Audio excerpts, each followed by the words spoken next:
all of your questions answered during our session today. We do have a time constraint, but you can go ahead and leave your question in the box, and we'll try to answer that for you as quickly as possible. Our information today will be shared on our website. So if you missed any portion, just refer to our website to see the presentation. And also don't forget to fill out the survey. I also want to make everybody aware that this session is being recorded, so just be cognizant of what you're putting in the chat. And I'm going to go ahead and hand it over to you. That sounds great. Thank you, Tabitha. All right, y'all, I'm going to share my screen. All right, are you seeing the PowerPoint? So Tabitha will let you tell me. Yes, I'm seeing it. All right. Okay, everybody, thank you so much for being here today. We are doing the Are We Talking About the Same Thing? And so I'm going to jump right in. And I really appreciate you taking the time to be here. And Tabitha, you and your team, I appreciate y'all pulling this off virtually. And I especially love seeing branch folks because I know it's hard to get here. So I think this is one of the benefits of us doing this virtually. So I'm glad to do it. I have what a friend of mine calls co-trainers and 2 cats. And so they may become present at some point. So just know about that. A few more housekeeping. I do want you to ask questions as we go. And so I think that's because I don't want you to be confused. And this topic, it's a big and complex topic. So you are not going to leave here today with a full understanding of all the concepts, but I think an awareness that these things are happening is an important first start. So that's where we are. So either raise your hand and Tabitha will notice that I'm not monitoring that, or do chat as she said, and that's all good. And if you can go ahead and minimize whatever you need to for your distraction's sake. And then again, this is a high-level overview simply because this is a really big topic, and as Tabitha said, we have time constraints. So this is where we're headed. So people in the same conversation often have different, and without even knowing it, conflicting goals. And then even our goals can change during a single conversation. So we think we're having a conversation about X, and something happens in the conversation and it changes to Y. Okay, so the big takeaway that I want you to remember is the quality of the conversation and the outcome is dependent on how well we pay attention to the 3 main goals: the task goal, the relationship goal, and the identity goal. So the first time I learned this was when I lived in Brazil. So I just graduated from college and I went to live in Brazil. For 2 years, I didn't speak the language and I didn't know anybody, and it was kind of like the Peace Corps, but it was with the YMCA. And after a year, I had developed friends and I spoke the language. And a woman who was a good friend of mine, Edgenea, she pulled me aside. She worked at the Y with me, and she said, Querida, you come in every day and you say hello and you get to work. And I thought, that is exactly true. And I didn't see the problem. And so I just said, yes, kind of confused. And she said, well, that's not really how it's done here. She said, you need to spend a little more time being social. And I thought, oh my goodness, she is exactly right. So I am usually kind of super task focused, kind of single-mindedly task focused. And I really can, even today, that was 40 years ago, I can fail to pay attention to relationship goals and identity goals. And when you're in Brazil, not paying attention to relationship goals, that's a big problem. But the truth is, no matter where you are, where we are today, it still matters. And if you don't pay attention, if you only pay attention to the task goals and you fail to pay attention to the relational and identity goals, you're asking for trouble. And so you may think sometimes you're in a meeting or you're in a discussion and all that you're talking about is the task. And I just want you to know that the relational and identity goals are almost always also present to some extent, but they're invisible. So if you are only paying attention to task goals and then task conflicts, that's a problem because that can morph into relationship conflicts. So the tricky part, as I said, is that the task goal is usually obvious, but the relational goal and the identity goal are less obvious. So I was so lucky that I learned this I learned that I have this problem. I don't think I've fixed the problem yet, but I know she focused for me that I was very, very task focused, and that it can cause problems. So today what we're going to do, because of our time constraints, is just really create awareness for you. I want you to know that these 3 goals are almost always at play within a conversation, and oftentimes everything except the task goal is invisible, and that the goals can be competing with each other within yourself, okay, and between you and other people, and they can also morph. So that's what today is about. So first, just kind of a quick overview. I'm going to tell you first about what a task goal is, what a relational goal is, what an identity goal is, and then I'm going to review them in greater detail. And I have these circles kind of without to represent the 3 goals, but I want you to know that they're not labeled on purpose, because whichever one is the most important, we could say that's the largest, it changes from situation to situation, and it changes within a situation. And then sometimes the goals themselves can overlap, that an identity goal and a relationship goal or conflict can be the same, but sometimes they don't. So this is me just giving you a high-level overview right now. So what is a task goal? A task goal is kind of what you would think it's going to be. It's going to be gathering information, making decisions, influencing choices, getting things done, that sort of thing. Relationship goals are either discussing how we treat each other, and an example of that is we have at UNM our code of conduct, and you may start a meeting with some sort of ground rules. That's what that is. Creating and maintaining connections, that's when we do introductions, that's when we say, I hope you're doing well, that sort of stuff. And then reconciling differences is sometimes you've had a relational conflict, and so you're trying to figure out how to improve that situation. So task goals are pretty straightforward. Relational goals are pretty straightforward. It's the identity goals that are kind of hard for us to wrap our heads around at first. And these include our self-identity. So how do I see myself when I am in a situation with other people? And then also, how do I want other people to see me? So those are 2. And then there's a third one, which is important.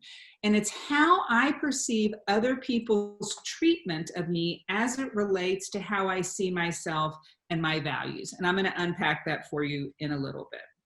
So now I'm going to tell you a true story, and I want you to be listening as I tell you the story. Listen for what is the task goal, what's the relational goal, what's the identity goal. So that's your job as I tell this story. So I came back from Brazil, and I worked for the YMCA in Houston, and I worked for it here in Albuquerque. And then I decided to become a corporate trainer. And I was a corporate trainer when I was 40, and I'm almost 60 right now. And when I was 40, I thought, I've been working for 20 years. I'm going to work for at least 20 more years. And I better figure out what I was put on the planet to do.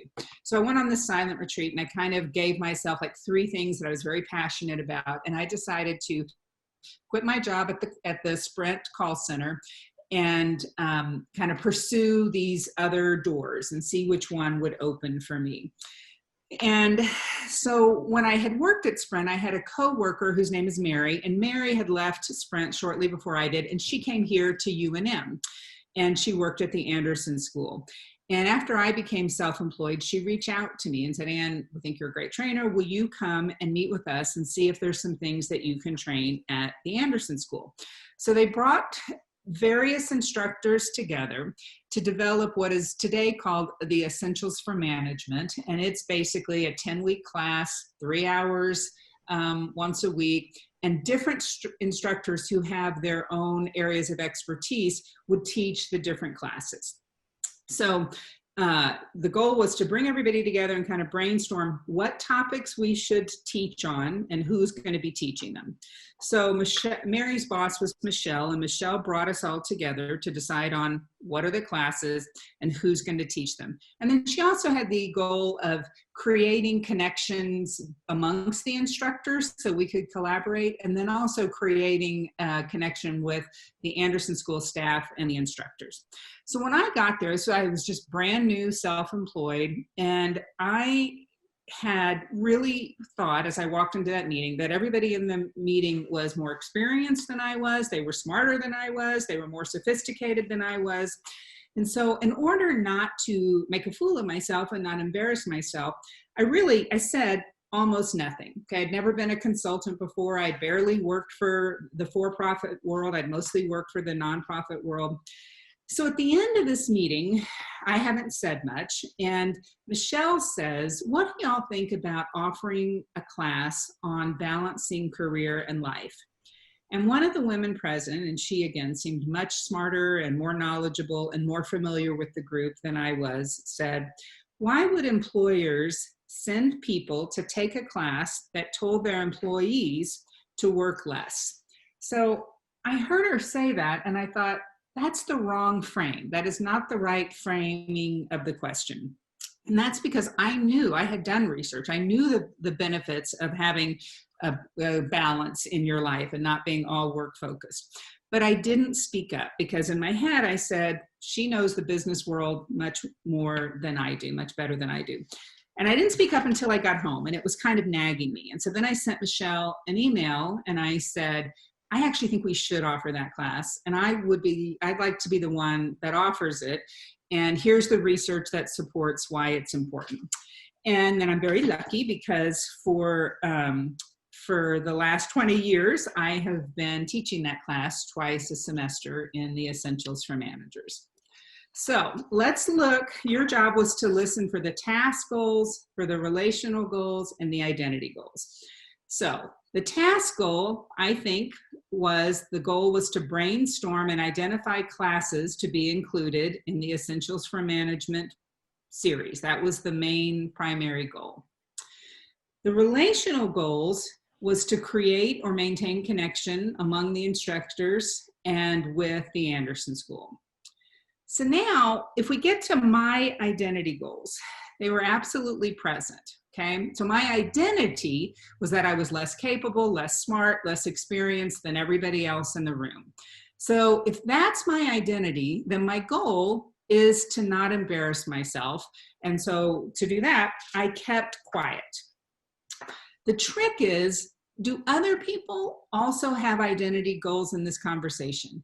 And the answer is absolutely. Okay, so they care. They have a story that they're telling themselves about how they see themselves, whether they think they're the smartest person in the room or the most experienced.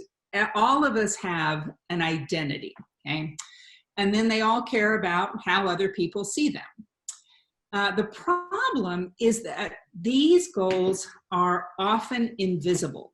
And because they're invisible, you see the action. You saw that I was being quiet if you were in the room there, but we can easily, and we often do, misattribute what that person's actions are for. So why did other people think I was quiet? They may have thought I was disinterested. They may have thought I was bored. They may have thought I was arrogant. They could have thought all sorts of things because the identity goals are invisible. Okay, so let's look at this. So Michelle, who called the meeting, did she and I have different goals? Yes, her primary goal was task and relational. My primary goal was identity, was not to embarrass myself. Now I had a secondary goal, which was to teach. I wanted to get one of the classes and to teach them. I was self-employed and trying to figure out where to get income. But that was secondary. My primary goal was really not to make a fool of myself. And so, did I know about her primary goals? Yes, they were written on the agenda. That's why we knew that we were all meeting, okay? And then she did introductions, and so that often is relating to relational goals. So you could kind of tell, all of that was obvious. The trick is, did she know about my primary goal? So my guess is maybe, okay? It may have become evident that that I looked insecure, that I wasn't saying anything, but she also could have misattributed what my quietness was about. So the question is, did Michelle's goal and my goals, were they competing? And they were, at least initially, because I didn't contribute. So I left there, I don't know, I probably had one class that I was teaching, which was probably a communication or conflict resolution class, but I did not contribute to the discussion. I didn't help brainstorm, and that's because my primary goal of not making a fool of myself was what was really kind of running the show. So now is the time to let me know if you have any questions so far. So Tabitha, will you look and see if anybody has any questions so far? Yes, ma'am. I'm not seeing anything yet. All right, we're going to keep going then. All right, so now I'm going to look at each one of these in a little bit greater detail for you. So the task goals, they're pretty straightforward. Those are the ones that we can usually see. Gather information, make decisions, influence others, get things done, okay? So they're on the surface, okay? They're the what that is needed.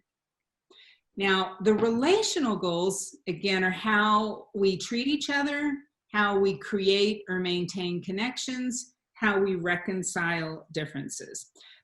This is less obvious, okay? So the goal is to clarify, create, change, reinforce connection with each other. And because they're less obvious, that's why my friend Edgenea in Brazil had to actually take me aside and say, especially in this country, especially in Brazil, relational goals are very important. You are focusing on the task, and that's good, but that's not all you need to be paying attention to. So this is how one person wants things to be as it relates to another person. So the reason I was quiet was to self-protect, and I was self-protecting so that I did not look like a fool in front of these other people. So the identity goals, they're also very hard to see at first, okay? So part of it is managing the perceptions and impressions, okay? So I walk in, you walk in to every meeting, every encounter with an identity, and then you're trying to make sure that you uphold your identity in a positive way with other people.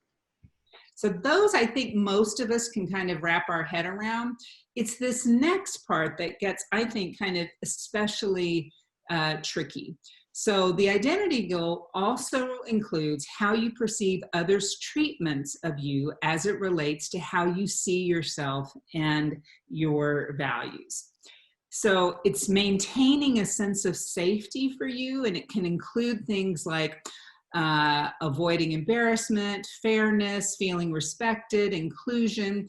And I have the little Venn diagram here because oftentimes identity goals and relational goals overlap. So if you hear someone say something like, what, you don't think I'm cool enough to have been invited to go to that meeting, or you don't think I'm smart enough to attend that meeting, that is relational and identity overlapping, okay?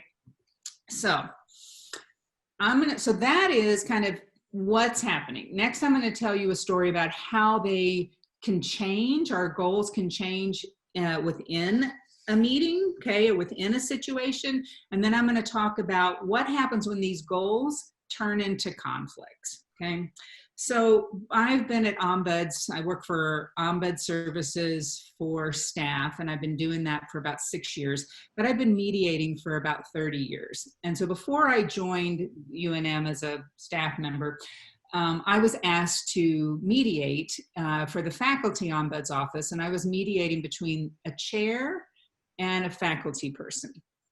And the faculty person is the one who had asked for the mediation, because earlier she had gotten upset and she said she acted in haste and in anger, and she had said she no longer wanted to lead this certain committee.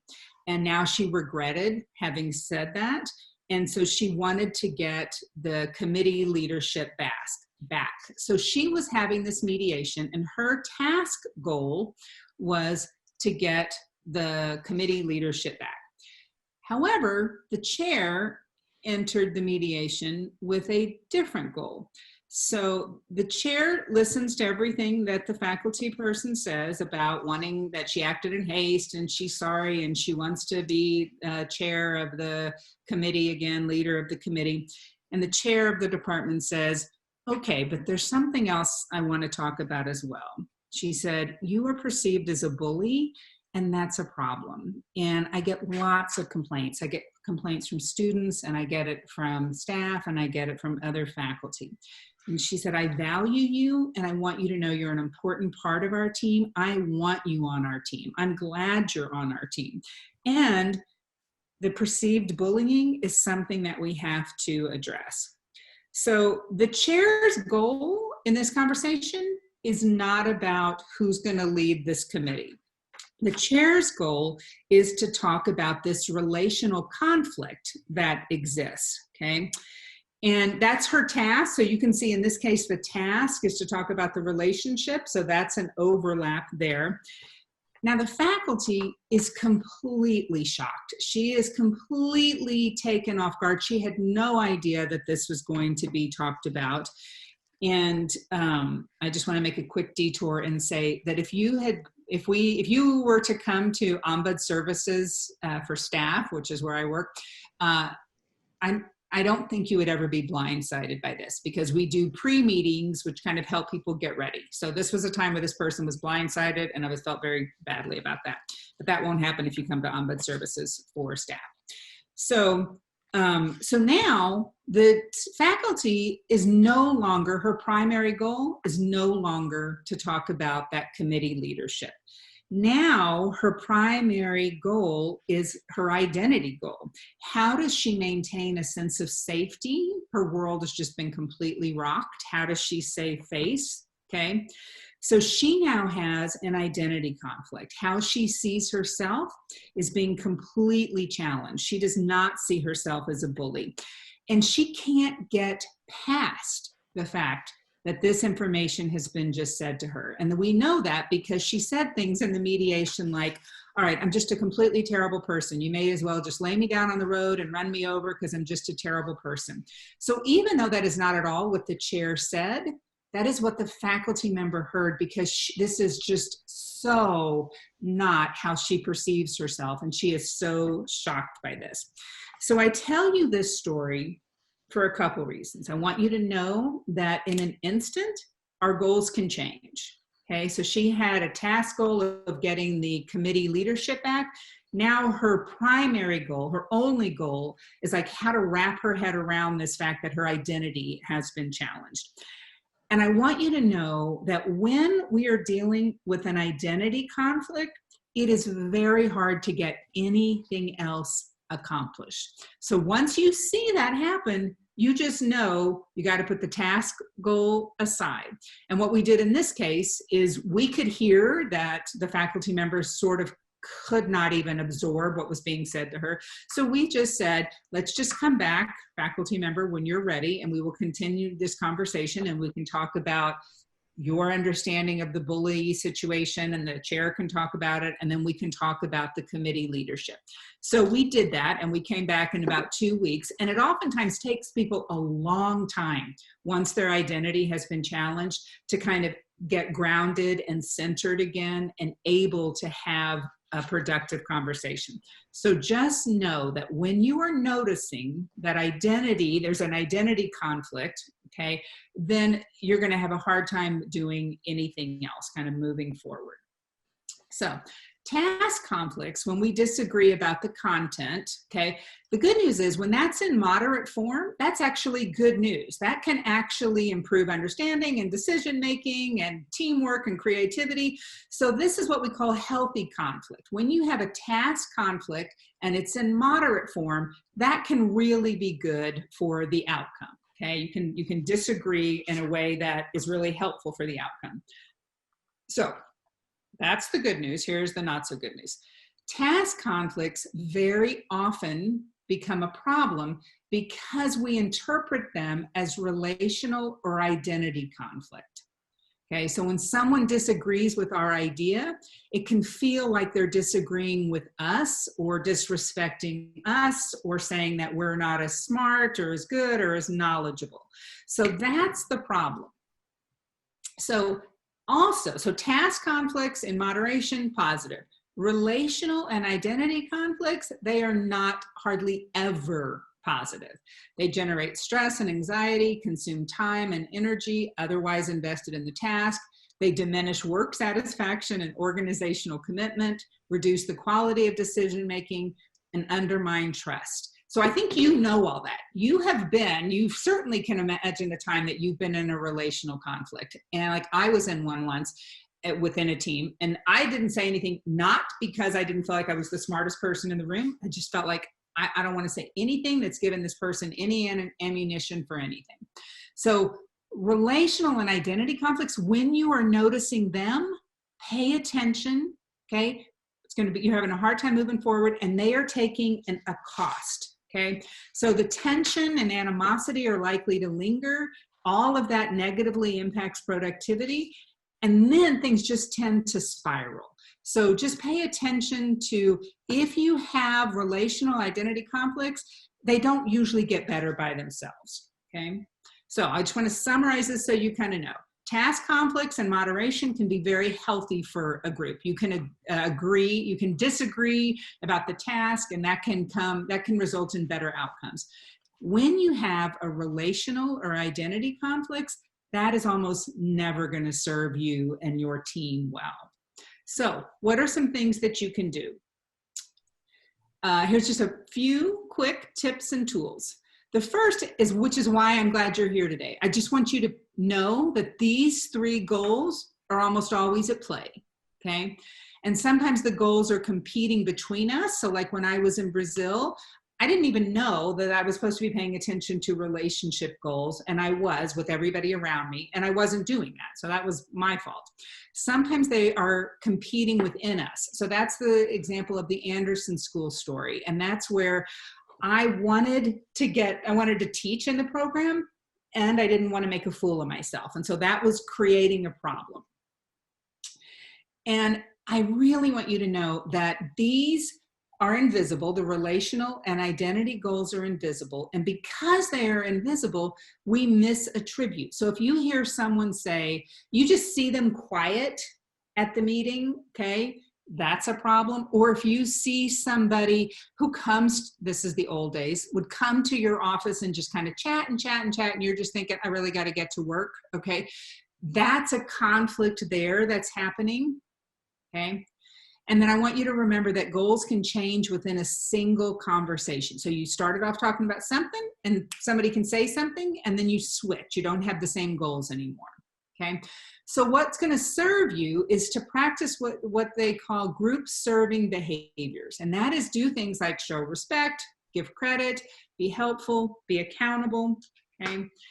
And that's because the more members show those behaviors, the more willing members are to sacrifice their own goals for the benefit of the team, and the less likely that the task conflicts grows into relational or identity conflicts. I'm just going to back up. If you can try to do these things, show respect, give credit, be helpful, be accountable, okay? Those are the things that's going to really help people figure out that, okay, I don't have to worry about my goal so much. I can sacrifice my goal, okay, for the benefit of the team. So at the Anderson School situation, that may have meant I was willing to speak up more because I really wanted to have a good set of programs that we were offering. The other thing is team identification. So reiterate that you are all a team, and it's the team success that you are after. So make sure that you keep focusing on this as much as possible, because people can get narrow and they can think it's about winning or their self being proven right. And that's, you can reiterate. So that's not, we're not really discussing who's right or wrong. We're here to kind of make the best decisions, okay? So when you focus on the team goal, of the team being successful, that can cause people to take things less personally. So practice the group serving behaviors. Keep focusing on the goal is not to figure out who's right or wrong or the smartest or the best ideas. It's really for the team to be successful. And then really, this is such an important one, is that you have to be proactive about getting help. I told you things spiral. And so as soon as you notice that there is a relational or a identity conflict, it is unlikely to get better by itself. Okay, so team conflicts can sometimes get better by themselves. That is not true with relational or identity conflicts. So speaking of help, that's us, that's OMBUDS Services for Staff. And when we're on campus, we're right there next to Dane Smith, okay?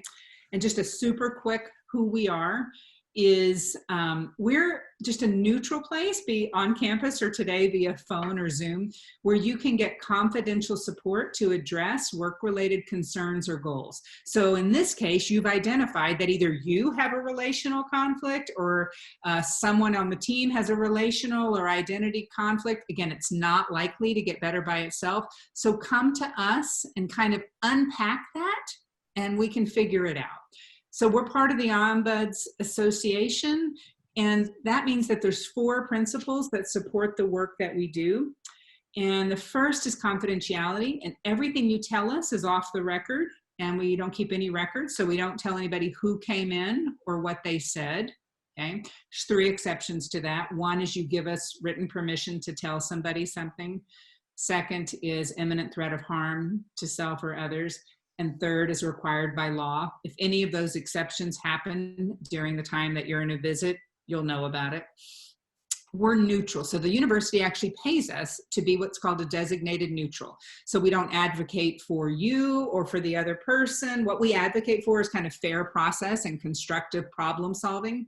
We don't have authority to make people do anything. We don't do any investigations. We don't judge you when you come to talk to us, and we don't give advice. And we don't give advice primarily because we really think that if you have the chance to kind of unpack your situation in a really safe place, you're going to figure out the best way forward. You don't need us to do that for you.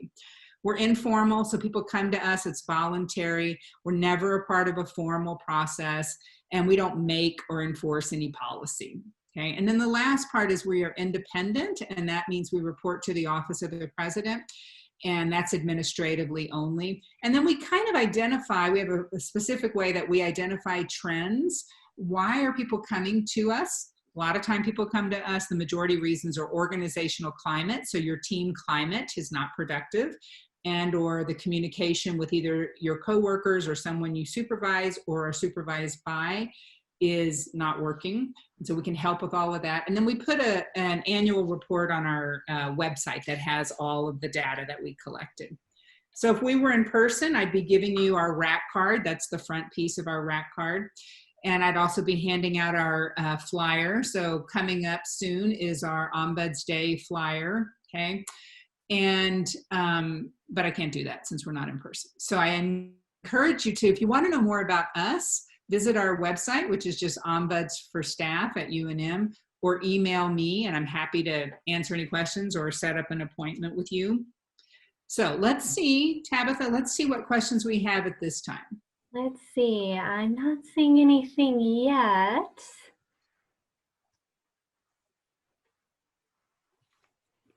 We have a few minutes if anybody has any questions for Anne.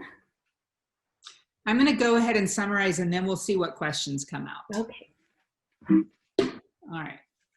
So to summarize, people in the same conversation often have different and conflicting goals. So I just want you to have an awareness of that. Our goals can evolve and change during a single conversation. Okay.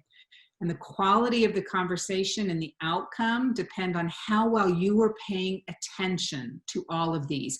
Oftentimes, we only think we're meeting to do something around task. But if you've ever been to like a meeting where you just think, I'm not saying a word in here, they don't appreciate me, it's going to embarrass, they're going to say something to criticize me, that's you paying attention to kind of all of the goals. You just didn't know that there was such a thing and that they were happening there.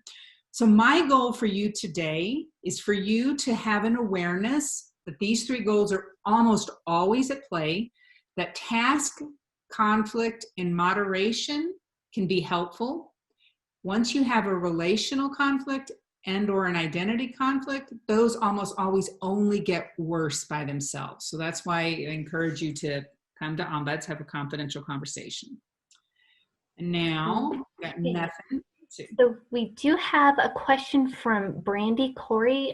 Brandy, did you want to unmute yourself and ask your question, or did you want me to read it out loud? Yes, I didn't want to interrupt the presentation, and this is fabulous. Thank you so much. Thank you, For Brandy. being here today.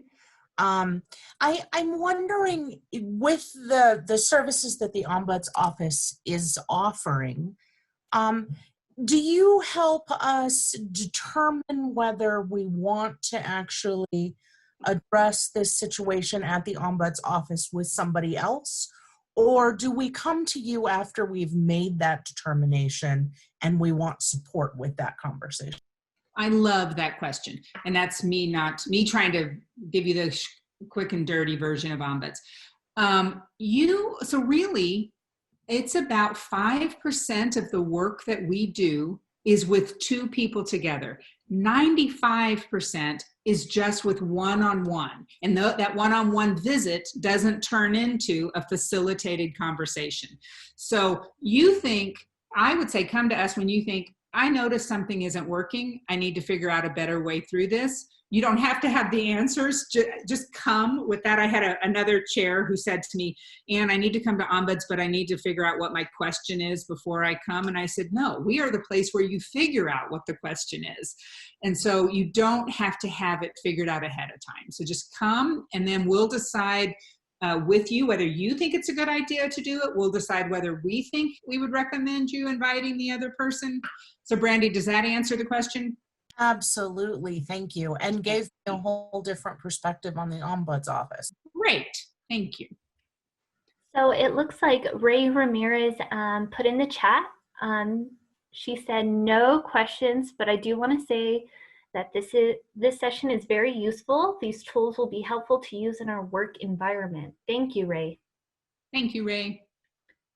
Does anybody else have any questions? We have a couple more minutes.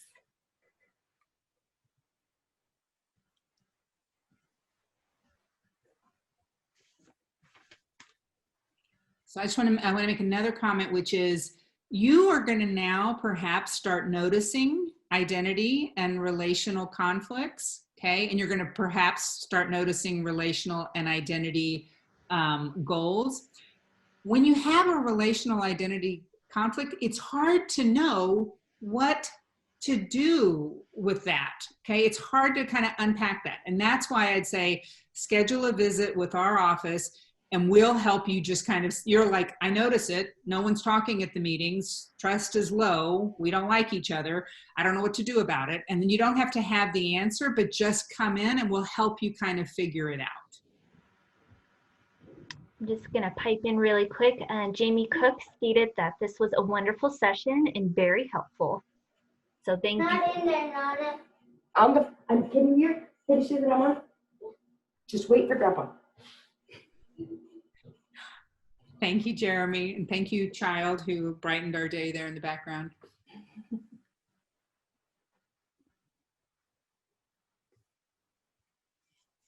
Well, I think this will be concluding our session for today, unless anybody has any last minute questions. Thank you all for attending our research symposium. So thank you, Tabitha, for you and your team, and thank you for everybody for giving your time today. Thank you, Anne. Bye, y'all.